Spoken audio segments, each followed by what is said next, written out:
आपण इथे आलो आहोत, लागेल काहीतरी हाताला. जय हिंद सर. जय हिंद सर. मी constable Nikam, senior PI Tawde साहेबांच्या सांगण्यावरून तुम्हाला भेटायला आलो. बोला निकम. सर, तावडे साहेबांनी दिलेला रेफरन्स आणि फोटोवरून आम्ही चौकशी केली, पण राणी सरदेसाई नावाचं इथे कोणी राहत नाही.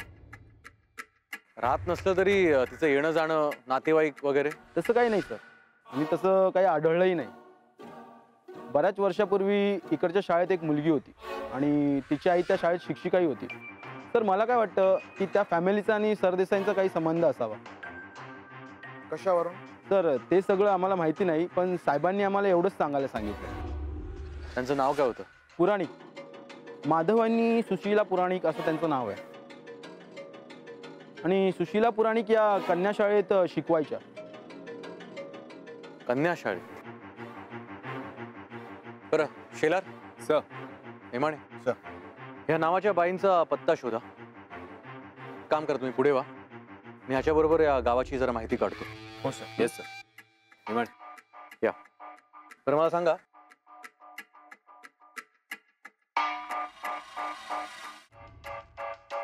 शेलार माधव पुराणिक आणि सुशीला पुराणिक. सुशीला पुराणिक. आपण याला विचारू ना. मित्रा, माधव पुराणिक कुठे राहतात माहिती आहे का? काय माहित नाही सर. बरं ठीक आहे, थँक्यू. सर, आपल्याला फक्त आहे ना नावं कळलेली आहेत, खात्रीने त्याला काहीच सांगता आलेलं नाही. विमाने नावं तरी कळली आहेत, सुरुवात झाली आहे. हो ना. कळेल. ओ दादा, इकडे ना. सुशीला पुराणिक कुठं राहतात माहिती आहे का? म्हणजे त्या शाळेत शिक्षिका आहेत नाही का? हा साहेब, ते मारुतीचं मंदिर आहे बघा, हा. त्याच्या बरोबर मागे. बरं बरं बरं. थँक्यू. धन्यवाद साहेब. सर बघा, त्या सुशीलाबाईंच्या शाळेमुळे आपल्याला जरा तरी पत्ता कळला बघा आता. बरं आहे का, ते जे पुराणिक आहेत ते वयस्कर असतील, त्यामुळे त्यांना किती माहीत असेल, किती आठवत असेल, किती सांगता येईल, आपल्याला काही सांगता येत नाही. आपल्याला जे काही सांगतील ते नीट लिहून घ्या आणि लक्षात ठेवा, नंतर आपल्याला तुकडे जोडावे लागतील.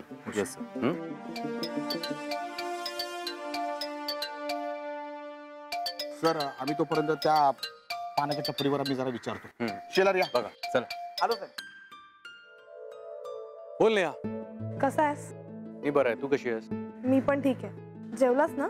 जेवलो. तू? हो. बरं, आई कशी आहे? बरं आहेत. आज जरा जास्त वेळ कॉन्शियस होत्या, डोळे उघडून बोलतायत, हसतायत. वा, चांगली गोष्ट आहे. बरं अजय, मगाशी त्या विचारत होत्या तुझ्याबद्दल, पण मी सांगितलं त्यांना. रागवली असेल माझ्यावर? नाही, अजिबात नाही. बरं मला सांग, तुझं काम झालं का? तेच चालू आहे. बरं झालं मी इथे आलो आहे. खूप महत्वाच्या गोष्टी कळल्यात. ही संपूर्ण केस आता टर्न घेणार आहे. सुपर. बरं नेहा, मी तुला नंतर फोन करू का? हो, कर कर. Bye bye.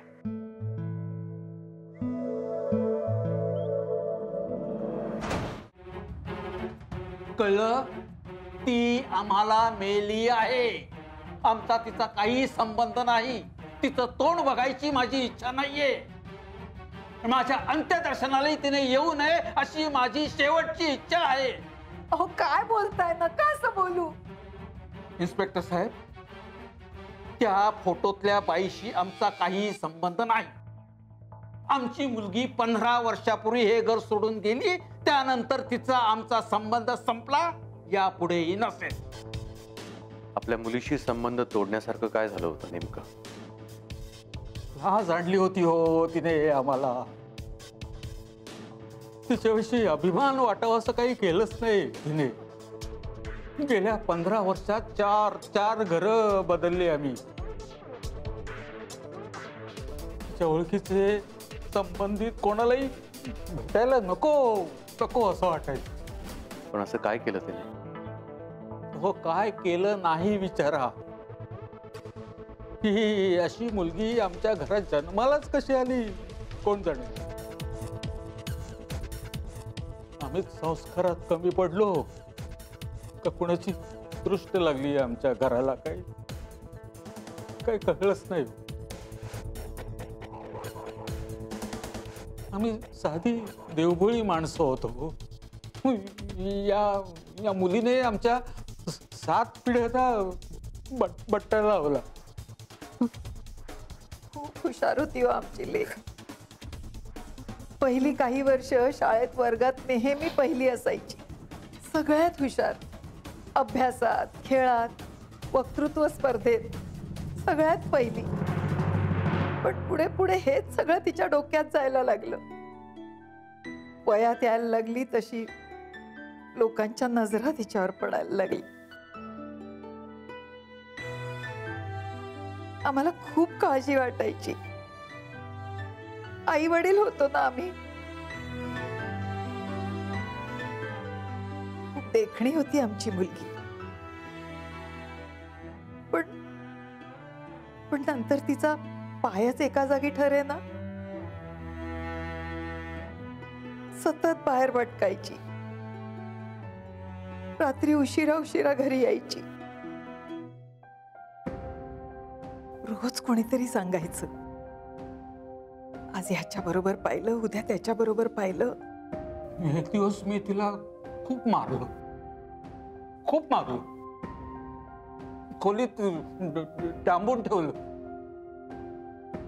पण दुसऱ्या दिवशी बघतो ते काय, ही पोर खिडकीतनं पळून गेली होती. आली आली 2 दिवसांनी परत आली. पुन्हा असं वागणार नाही म्हणाली. कसं काय वाया गेली होती हो पोर आमची. आम्ही घरं सुद्धा बदलली. तिच्यासाठी जे जे शक्य होतं ते सगळं केलं. पण आपलंच नाणं खोटं, लोकांना दोष देऊन काय उपयोग. शेवटी एकदा घर सोडून गेली ती. ती जर गेली नसती ना, मी स्वतः हाकलवून दिली असती तिला. हा, त्या दिवसापासून ती आमच्यासाठी मेली. आणि त्या दिवसानंतर तुम्ही तिच्याशी कधी काही बोलला नाहीत किंवा तिला भेटलाही नाही? नाही. तिच्याबद्दल भलतं सलतं कानावर येत राहायचं. एकदा असं कळलं की तिचं लग्न झालंय. मुलगा कोण, कुठला, काय करतो काही माहित नव्हतं. नंतर काही दिवसांनी कळलं की खूप पैसेवाली झालीये, मोठ्या गाडीतून फिरते. म्हटलं ठीक आहे, तिची ती सुखात असेल तर ठीक आहे. आई वडिलांना आणखी काय हवं असतं. पण मॅडम, राणी सरदेसाईंचं लग्न धनंजय सरदेसाईंशी 2 वर्षांपूर्वीच झालं.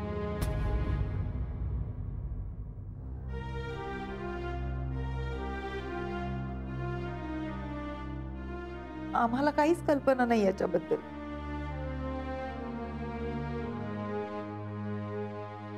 बरं, तिचे काही फोटोग्राफ्स किंवा सर्टिफिकेट्स आहेत का तुमच्याकडे?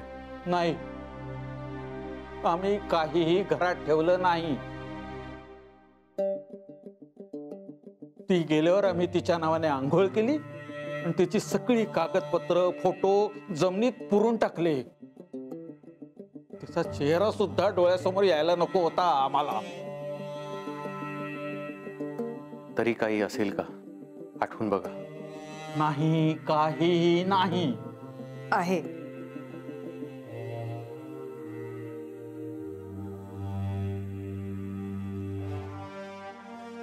माझ्याकडे तिच्या जन्माचा दाखला आहे. मी आई आहे हो तिची. माझ्या बाळाच्या जन्माचा दाखला मी फाडून नाही टाकू शकले. कुठल्या मुहूर्तावर जन्माला आली होती काय माहित.